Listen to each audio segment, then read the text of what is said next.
আজকে কিন্তু অমিত শাহের সভাও রয়েছে, বাঁকুড়ার ওন্দা, ছাতনা, পুরুলিয়ার বাঘমুন্ডি সভা রয়েছে। আমার সঙ্গে মৃন্ময় রয়েছে, আমি চলে যাবো সরাসরি মৃন্ময়ের কাছে। মৃন্ময়, বাঁকুড়ার ওন্দা, ছাতনা কতটা প্রস্তুত?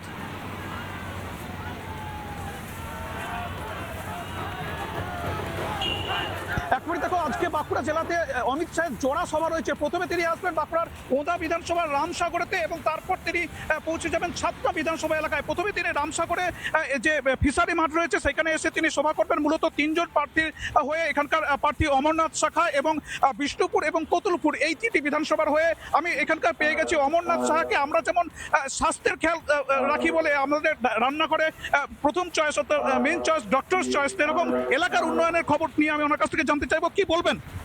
আজকের আমাদের স্বরাষ্ট্রমন্ত্রী অমিত শাহের যে ঐতিহাসিক জনসভা আর কয়েক ঘন্টার মধ্যে রামসাগরে অনুষ্ঠিত হয়েছে। এই এলাকার তথা বাঁকুড়া জেলার মানুষ অমিত শাহের জন্য অধীর আগ্রহে অপেক্ষা করছেন। আমরা এই ঐতিহাসিক র্যালির মাধ্যমে বাঁকুড়া জেলায় যাতে 12টাকে 12টা সিটি ভারতীয় জনতা পার্টির পক্ষ থেকে আমরা ওনাকে উপহার দিতে পারি, তার প্রচেষ্টা আমরা আছি। মূলত 2021-এ আপনাদের 12টা বিধানসভার মধ্যে 8টাতে আপনাদের জয়লাভ হয়েছিল, এবারে কি মনে করছেন? আমরা এবারে 12টাকে 12টাই পাবো।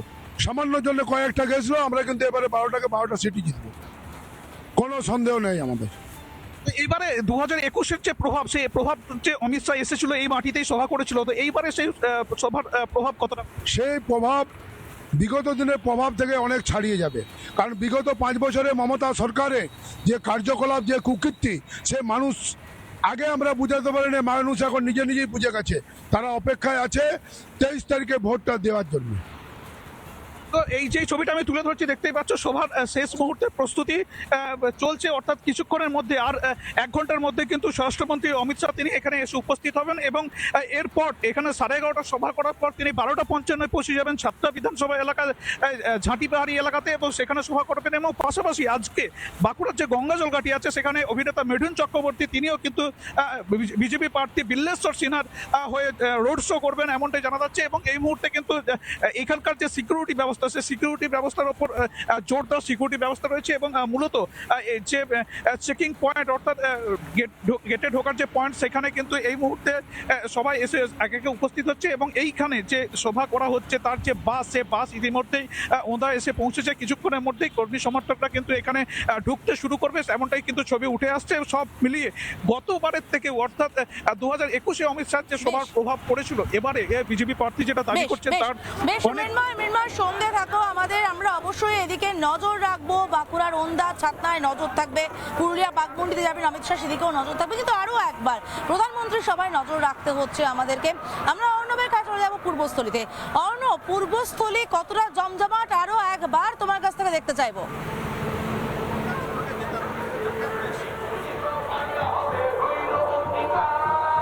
একবারে দেখো, জমজমাট পূর্বস্থলী এবং দক্ষিণ পূর্বস্থলীর দক্ষিণ পূর্বস্থলীর যিনি বিজেপি প্রার্থী তিনি এই মুহূর্তে আমার সঙ্গে দাঁড়িয়ে রয়েছেন এবং তার সাথে একবার কথা বলবো যে বিধানসভার নির্বাচনের আগে প্রধানমন্ত্রীর সভা কতটা উজ্জীবিত করবে আপনাদের? প্রধানমন্ত্রী আসছে আমাদের মধ্যে, খুব গর্বের এই দিনটা।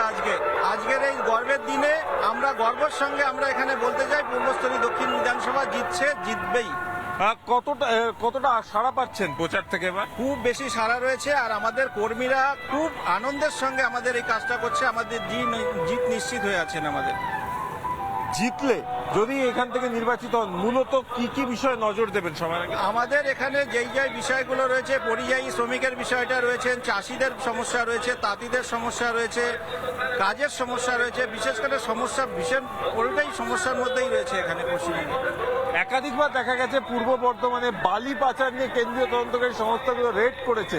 সেই জায়গা থেকে আপনারা যদি ক্ষমতায় আসেন তাহলে এই বালি ঘাটগুলো সম্বন্ধে আইন আনবেন? জন্য ঠিক কি দাওয়াই দেন প্রধানমন্ত্রী নরেন্দ্র মোদী, সেদিকে অবশ্যই আমাদের নজর থাকবে। আমরা লাগাতার নজর রেখে চলেছি। আজ মোদী এবং অমিত শাহ দুজনের ঝোড়ো ব্যাটিং চলবে গোটা রাজ্য জুড়ে, সেদিকে নজর থাকবে আমাদেরও। নানা ধরনের কন্টেন্ট দেখার জন্য লাইক করুন, শেয়ার করুন আমাদের ফেসবুক পেজ, সাবস্ক্রাইব করুন আমাদের ইউটিউব চ্যানেল। পাশাপাশি অন্যান্য ব্রেকিং নিউজের জন্য অবশ্যই চোখ রাখুন রিপাবলিক বাংলায়।